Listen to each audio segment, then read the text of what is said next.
Hello everyone. दोस्तों, आज जो है मैं वो काम करना चाहती हूँ जो मैं बहुत समय से करना चाह रही थी, पर मैं अक्सर कर किसी ना किसी रीजन से वो चीजें मिस हो जा रही थी। तो उसमें मैं आप सबके लिए ये कहना चाहती हूँ कि जितने भी लोगों ने मेरे चैनल को सब्सक्राइब किया है और वो निरंतर देखकर उस पर लाइक करते हैं, मुझे मोटिवेट करते हैं, तो एक तो मैं तहे दिल से उन सारे लोगों का जो है शुक्रिया अदा करना चाहती हूँ, क्योंकि सबके नाम तो मुझे नहीं पता है, तो इसलिए मैं सबके नाम भी नहीं ले सकती हूँ। लेकिन कुछ ऐसे लोग हैं जो रेगुलर मैसेज करके मेरे वीडियो पर मुझे मोटिवेट करते रहते हैं, तो मैं उन लोगों का नाम लेकर भी उनको तहे दिल से शुक्रिया अदा करती हूँ। जिसमें संदीप जी का नाम है। Sandeep ji, thank you so much. विवेक जी हैं, विवेक जी को भी बहुत बहुत शुक्रिया। और रूपेंद्र राणा जी हैं, उनका भी मैं तहे दिल से शुक्रिया करती हूँ। सचिन कुलश्रेष्ठ हैं, साथ में नुपुर मेरी मैसेज करके मुझे प्रोत्साहित करती हैं, उसके लिए उनका भी बहुत बहुत शुक्रिया। साथ में मंजू भटनागर मैम हैं और कामना मैम हैं। उन सभी को मैं तहे दिल से जो है धन्यवाद देती हूँ, और ये उम्मीद करती हूँ कि इसी तरह वो मेरे वीडियोस पर मैसेज करके या उनको देखकर उस पर लाइक करके मुझे इसी तरह मोटिवेट करते रहेंगे, ताकि मैं और भी अच्छी-अच्छी जानकारी जो है वो आप लोगों के लिए एकत्र कर सकूँ और आप तक पहुँचा सकूँ। So thank you, thank you, thank you so much. तो अब बात करते हैं हम अपने वीडियो की। टॉपिक शेयर जो कर रही हूँ वो ये है कि कौन-कौन सी ऐसी जगह होती हैं जहाँ पर हमारे लिए शांत रहना बहुत ज़्यादा ज़रूरी होता है। क्योंकि कई चीज़ें ऐसी होती हैं कि हमें पता तो होती हैं, पर हम कई बार उन चीज़ों पे बहुत ज़्यादा फ़ोकस नहीं करते हैं, और उस वजह से कई बार हमारे रिश्ते, हमारी चीज़ें, हमारा माहौल जो है वो उनकी वजह से बिगड़ जाता है। तो उसके केस में अगर मैं कहूँ, तो हम लोगों के लिए जीवन में ना कुछ ऐसे जो पॉइंट्स आते हैं जहाँ पर अगर हम शांत हो जाएं थोड़ी देर के लिए, तो वो चीजें हमारी बिगड़ने से या टूटने से बच सकती हैं, है ना। एक कंडीशन ये होती है कि अगर कहीं पर कोई बातचीत चल रही है, मान लीजिए दो लोग कोई किस्सा कहानी आपस में बातचीत कर रहे हैं, आपस में कोई टॉपिक पे डिस्कशन चल रहे हैं उनके, तो बेहतर हो अगर आपको उस टॉपिक के बारे में कोई जानकारी नहीं है जिस पर वो लोग बातचीत कर रहे हैं, या जो भी उनके, मान लीजिए चाहे वो फैमिली को लेकर कोई टॉपिक हो, कोई जनरल टॉपिक हो या कुछ भी हो, लेकिन अगर जो भी बातचीत चल रही है अगर उसके बारे में आपको कोई बातचीत नहीं पता है, तो आप बेवजह उसमें एंटर करके बोलने की कोशिश ना करें, क्योंकि उस वजह से कई बार जो है आपको शर्मिंदा होना पड़ सकता है। हो सकता है आप कुछ और समझ लें क्योंकि आप बीच में एंटर किए हैं, हो सकता है आप बात कुछ और समझें और जो बात हो रही है वो कुछ और हो, तो उस वजह से गलतफहमी हो सकती है और आपके द्वारा बोली हुई बात जो है वो वहां पर बिगड़ सकती है ना, उससे चीजें खराब हो सकती हैं। उसके बाद जो है एक स्थिति होती है जहां पर हम कह सकते हैं कि हम लोग बहुत ज्यादा इमोशनल, तो जहां पर भी हम अगर बहुत ज्यादा इमोशनल हो रहे हैं, तो वहां पर भी हमें जो है शांत रहना चाहिए, क्योंकि कई बार बहुत ज्यादा इमोशनल होने की कंडीशन में हम वो बातें भी बाहर ले आते हैं जो कि हम दूसरों को कहना नहीं चाहते या हमें कहनी नहीं चाहिए। क्योंकि इमोशन जब बाहर आते हैं ना, तो इंसान का अपने ऊपर से कंट्रोल खत्म हो जाता है। ऐसे टाइम पर कई बार ऐसी बातें बाहर निकल जाती हैं जो शायद कहना जो है वो श्रेयस्कर नहीं होता है, अच्छा नहीं होता है किसी के लिए भी, ना बोलने वाले के लिए, ना सुनने वाले के लिए। तो बेहतर हो कि थोड़ा-सा अगर आप इमोशनल हैं, तो आप किसी से उस वक़्त चीज़ें शेयर करने के बजाय वहाँ से थोड़ा-सा हट जाएँ और अपने आप पर कंट्रोल रखें और शांत रहें। तो जितना आप शांत रहेंगे, उतना ही जल्दी आप जो है थोड़ी देर में कूल हो जाएंगे, आप अपने आप को अकेला कर लें, थोड़ी देर शांत रहें, तो आपके इमोशन जो हैं वो ठहर जाएंगे और उसके बाद आप किसी के साथ भी अपनी बातचीत कर सकते हैं। क्योंकि अगर आप उस समय पर बोलते हैं ना, तो आपको लिमिट नहीं पता होती, लेकिन जब एक बार आप थोड़ा सा शांत हो जाएंगे, आप बैलेंस कर लेंगे अपने आप को, उसके बाद अगर किसी के साथ आप बातचीत करते हैं ना, तो आपको ये पता होगा कि कौन सी ऐसी बाउंड्री है जिससे आगे मुझे नहीं जाना है, और उतनी ही लिमिट में बातचीत करनी है जो दूसरे के सुनने लायक। अदरवाइज जो है हो सकता है उस समय आप जोश जोश में बोल दें और बाद में आपको बहुत पछतावा हो कि आपने ये चीजें क्यों बोल दी, है ना। उसके बाद जो है एक पॉइंट आता है जहां पर अगर बहुत ज्यादा जो है गुस्सा होने की स्थिति है। मान लीजिए कोई सामने वाला बहुत ही गुस्से में है ना, हीटेड माहौल चल रहा है, तो ऐसे समय पर भी आपको वहां से हट जाना चाहिए, बल्कि वहां पर कोई भी किसी भी तरीके का रिप्लाई नहीं करना चाहिए, क्योंकि अगर सामने वाला बहुत ज्यादा गुस्से में है और वहां पर अगर आप कुछ बोल पड़ते हैं, कोई भी बात कह देते हैं, तो हो सकता है कि वो बात और भी ज्यादा जो है खराब हो जाए और माहौल और भी ज्यादा बिगड़ जाए, जिसकी वजह से आपको बहुत सारी जो है वो कहना चाहिए हेट्रेट कह लीजिए, या कोई भी गलत बात जो है वो सुननी पड़ सकती। कहीं पर देखते हैं कि कोई गुस्से वाला लड़ाई झगड़े वाला माहौल चल रहा है, तो उस समय पर आप शांत रहिए। दूसरा जना थोड़ी देर गुस्सा होने के बाद हो सकता है जैसे इसका माइंड बैलेंस होगा वो अपना गुस्सा कंट्रोल कर लेगा और चीजें ठीक हो जाएंगी। लेकिन अगर गुस्से वाली स्थिति में ही अगर आपने कोई चीज रिएक्ट कर दी या कोई बात बोल दी, तो हो सकता है वो चीजों को और भी ज्यादा बुरा स्थिति में ले जाए, जो कि बाद में लोगों को सहन ना हो। उसके बाद हम कह सकते हैं कि आपको अगर अपने शब्दों पर कंट्रोल नहीं है, जैसे कुछ लोग होते हैं ना कुछ भी बोल देते हैं, उनको अपने शब्दों पे कंट्रोल नहीं होता है, तो ऐसी स्थिति में ना आपको अपने ऊपर थोड़ा सा कंट्रोल रखना जरूरी है। अगर आपको लगता है कि आप अपने शब्दों पर कंट्रोल नहीं रख सकते हैं, तो आप लोगों के आगे इस तरीके की बातें ना बोलें, कि हो सकता है कि कोई व्यक्ति आपकी उस बात को सुनकर ऑफेंड हो जाए, क्योंकि आपने तो झोंक-झोंक में बोल दिया, लेकिन सामने वाले को अगर वो बात पसंद नहीं आई, तो हो सकता है कि उसका पारा जो है वो बहुत ज़्यादा चढ़ जाए और उसका जो दुष्परिणाम है वो आपको झेलना पड़े। तो बेहतर है कि अगर आपको ज़रा-सा भी ऐसा लगता है कि आप अपने शब्दों पर, अपनी वाणी पर कंट्रोल नहीं रख सकते हैं, तो बेहतर है कि आप उस समय शांत रहें, अपने आप को मनाते रहें कि आपको यहाँ नहीं बोलना है, क्योंकि अगर आप बोलेंगे, तो सामने वाला ऑफेंड हो जाएगा और वो आपको कोई भी उल्टा-सीधा रिएक्शन दे सकता है, जो कि आपको शर्मिंदा कर सकता है। तो बेहतर है आप ऐसी जगह पे कुछ ना बोलें। उसके बाद जो चीज़ है कि कई बार जो है हमारी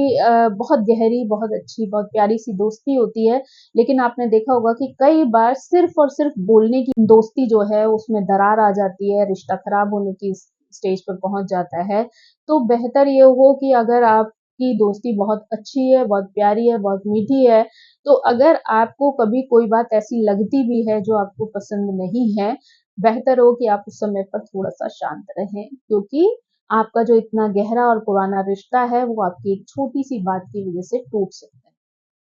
तो अगर आप उस पे कंट्रोल रख लेंगे थोड़ी देर के लिए, तो वो रिश्ता जो है वो टूटने से बच जाएगा। अदरवाइज़ हो सकता है कि वो रिश्ता जो है, जो इतना गहरा था, इतना पुराना था, इतना वैल्यूएबल था आपके लिए, वो आप ही की बातों की वजह से जो है वो 2 मिनट में टूट जाए और आप उसको सँभाल ना पाएँ। तो इसलिए ये बहुत इम्पोर्टेंट है कि अगर रिश्ता रियली, अगर आपकी दोस्ती बहुत ज़्यादा अच्छी है, बहुत गहरी है, वैसे तो कई बार ये स्थिति भी होती है कि अगर आप बहुत अच्छे दोस्त हैं, तो अगर आपने कुछ बोल भी दिया, तो सामने वाला जब शांत होगा तो आपको आपकी दोस्ती की स्थिति में बुरा नहीं मानेगा। लेकिन फिर भी कभी-कभी कुछ लोग ऐसे होते हैं कि सिर्फ़ एक शब्द की वजह से ही वो रिश्तों को 1 मिनट में तोड़ देते हैं। तो बेहतर है कि अगर कोई रिश्ता आपके लिए बहुत प्यारा है, कोई दोस्ती आपकी बहुत प्यारी है, तो आप उसको अच्छे से रखें, और आप अगर नहीं भी कोई बात पसंद आ रही है, तो उसको इग्नोर कर दें। बोले ना उस समय पर, ताकि वो रिश्ता जो है वो टूटे ना, है ना? ऊपर से कुछ लोगों की आदत होती है ना, हर चीज़ को मज़ाक में लेते हैं, हर चीज़ को मज़ाक में लेते हैं और किसी का भी मज़ाक उड़ाने से बाज नहीं आते। यानी उनकी बातों की जो शुरुआत होती है ना, वही ऐसी होती है कि वो जो भी उनके सामने पड़ जाए, चाहे वो बड़े हों, छोटे हों, दोस्त हों, कोई पड़ोसी हो, कोई सड़क पे चलने वाला हो, पर कुछ लोगों की नेचर में ही वो चीज़ शामिल होती है कि वो हमेशा जो है हर एक का मज़ाक उड़ाते रहते हैं। तो जो ये इस तरीके की हैबिट अगर आपकी है, तो उस पर आपको कंट्रोल रखना चाहिए कि अगर आपको कहीं पर ऐसा लगता है कि आप जिस सिचुएशन में हैं, अगर आपने वो मज़ाक कर दिया, कोई भी बात आपकी मज़ाक में मुँह से निकल गई, तो वो चीज़ें बिगाड़ सकती है, वो वातावरण को खराब कर सकती है। तो बेहतर है कि आप ऐसी जगहों पर शांत रहें। क्योंकि आप जब भी मुँह खोलेंगे, तो मज़ाक में ही बोलेंगे, क्योंकि आपकी वो आदत है, वो आपका नेचर है। तो लेकिन ज़रूरी नहीं है कि जो आपका नेचर है, वो सबको समझ में आए। हो सकता है कुछ लोग जो आपको पहले से जानते हैं वो आपकी बात को समझ भी लें, इग्नोर भी कर दें, पर हो सकता है कि कुछ नए लोग हों जो आपके स्वभाव को ना जानते हों, तो उनको ये बातें बुरी लग सकती हैं और लोग उसका मतलब बुरा मान सकते हैं और आपकी चीजें जो हैं खराब हो सकती हैं। तो बेहतर है कि आप थोड़ा-सा अगर ऐसी किसी जगह पर हैं जहाँ पर आपको लगता है कि आपकी जो बोलने का टोन है या जो आपको बोलने का स्टाइल है वो किसी के लिए मतलब बुरा फ़ील करने वाली सिचुएशन बन सकती है, तो बेहतर है कि आप उस समय पर बोलें ना, बल्कि थोड़ा-सा समय निकाल कर उस बातों को इग्नोर कर दें, शांत रहें वहाँ पर, है ना? उसके बाद जो चीज़ है कि अगर कहीं पर कोई ऐसे टॉपिक पर बातचीत चल रही है, जिसकी आपको नॉलेज ही नहीं है ना? जिसके बारे में आप ज़्यादा कुछ जानते नहीं हैं। क्योंकि मान लीजिए 2 पढ़े-लिखे लोग किसी बात पर बात कर रहे हैं, कोई ऐसा विषय है जो उन दोनों के बीच का है और 2 लोग जानते हैं कि मतलब चाहे वो पॉलिटिक्स को लेकर हो या फैमिली को लेकर या किसी भी बात को लेकर ऐसा विषय चल रहा है, जिसकी आपको नॉलेज नहीं है ना? तो बेहतर हो कि आप उस विषय पर अपना जो रिव्यू है या व्यूज़ हैं, वो दूसरे के सामने ना रखें। क्योंकि बहुत सारे दुनिया में इतने सारे टॉपिक्स हैं कि अगर कोई बात चल रही है तो ज़रूरी नहीं है कि सारे टॉपिक्स में आपको नॉलेज हो और आपको पता हो कि आपको इस बारे में क्या बोलना है, क्या नहीं बोलना है। तो अगर आपको उस विषय की नॉलेज नहीं है, तो बेहतर है कि आप उस समय ना ही बोलें। क्योंकि ज़बरदस्ती में अपनी प्रेज़ेंस को दिखाने के लिए अगर आप कुछ बोलते हैं, तो हो सकता है कि आप मज़ाक का पात्र बन जाएँ। क्योंकि कई लोगों की ऐसी आदत होती है कि उनको भले ही नॉलेज ना हो, लेकिन अपने आप को आगे रखने के लिए वो उस विषय में घुसने की कोशिश ज़रूर करते हैं। तो ऐसे जो हैबिट होती है, उसमें कई बार उनको शर्मिंदा होना पड़ सकता है। तो बेहतर है कि अगर आपको लगता है कि ये विषय जो है वो आपके हिसाब का नहीं है, आपको उस बारे में कोई जानकारी नहीं है, तो बेहतर है कि आप उस समय शांत रह जाएँ। अगर आप शांत रहेंगे तो हो सकता है जो वो बात है वो खत्म हो जाए और उसके बाद आपको शर्मिंदा होने की स्थिति ना आए। लेकिन आप घुसे, बोलें और गलत बोलें, ऐसी चीज़ बोलें जिसकी आपको नॉलेज नहीं है और आप कुछ का कुछ बोल दें तो जिसकी वज़ह से हो सकता है कि आपको शर्मिंदगी हो और लोग आपका बाद में मज़ाक उड़ाएँ। तो आप बेहतर है आप ऐसी जगहों पर शांत रहें। उसके बाद जो है ये एक चीज़ आती है कि अगर दुनिया में किसी के साथ भी आपका बहुत अच्छा बॉन्ड है, चाहे वो आपके बॉस हों, आपके जूनियर्स हों, आपके कलीग्स हों, आपके फ्रेंड्स हों या फिर कोई रिश्तेदार हों, अगर किसी के साथ भी आपका बहुत अच्छा बॉन्ड है, तो वहाँ पर आप अगर कोई बात आपकी पसंद की नहीं है, आपको नहीं अच्छी लग रही है, तो भी आप जो है शांत रहें, तो वो ज़्यादा अच्छा है। क्योंकि आपका जो बॉन्ड है वो हो सकता है कि आपके सिर्फ बोलने की वजह से खराब हो जाए और जो इतने टाइम की बनी हुई एक दूसरे पर विश्वास था, जो आपके एक दूसरे के ऊपर कॉन्फिडेंस था, वो जो है चकनाचूर हो जाए और वो आपका जो गहरा सा बॉन्ड है वो टूट जाए।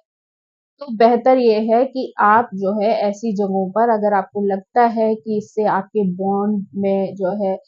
वो ब्रेक आ सकता है, प्रॉब्लम आ सकती है, तो आप जो है ऐसे बॉन्ड को टूटने ना दें, बल्कि अगर कोई बात आपको नहीं सूटेबल लग रही है, तो भी आप उसे इग्नोर कर दें और शांत बने रहें। तो ये कुछ ऐसे पॉइंट्स हैं जहाँ पर कि हम कभी-कभी बिल्कुल भूल जाते हैं कि हमारे जो बोलना है वो कभी-कभी किसी के लिए कितना ज़्यादा टेंशन वाला हो सकता है, कितना ज़्यादा उसको प्रॉब्लम दे सकता है। तो इसलिए जो है कुछ ऐसी जगह हैं जहाँ पर अगर हम शांत रहें, तो हम अपने रिश्तों को बचा सकते हैं, अपनी रिस्पेक्ट को बचा सकते हैं और अपने व्यवहार से दूसरों को एक खुशहाल जो है एनवायरनमेंट जो है वो दे सकते हैं। So thank you so much. I hope कि आपको ये जानकारी पसंद आई होगी और आप इनको अपने जीवन में फॉलो करेंगे तो आपको भी बहुत सारी शर्मिंदगी से बचाव आपका हो सकता है। आपको एक स्पेशल रिस्पेक्ट मिल सकती है कि आप जो भी बोलते हैं वो बहुत सोच समझ कर बोलते हैं, समझदारी के साथ बोलते हैं, जहाँ ज़रूरत है वहाँ बोलते हैं। तो इससे जो है एक रिस्पेक्ट भी बढ़ती है लोगों की नज़रों में, आपकी वैल्यू बढ़ती है। क्योंकि अदरवाइज़ आप कहीं भी कुछ भी बोल देते हैं ना, तो लोग वैल्यू करना भी छोड़ देते हैं क्योंकि उनको मालूम होता है कि अरे ये इंसान तो ऐसे ही बोलता है। तो इसलिए अगर आप बहुत सोच समझ के बोलते हैं हमेशा, तो फिर लोग जो है आपके शब्दों की वैल्यू रखते हैं, तो आप जो भी बोलेंगे उस पर लोग ध्यान देंगे, उसको सुनेंगे, समझेंगे और रिस्पेक्ट करेंगे। तो आई होप आपको ये सारी चीज़ें पसंद आई होंगी। Thank you so much. मेरी आप सभी से रिक्वेस्ट है कि प्लीज़ मेरे चैनल को सब्सक्राइब करें, लाइक करें, शेयर करें और कमेंट करें और मुझे इसी तरह मोटिवेट करते रहें। Thank you. Bye bye.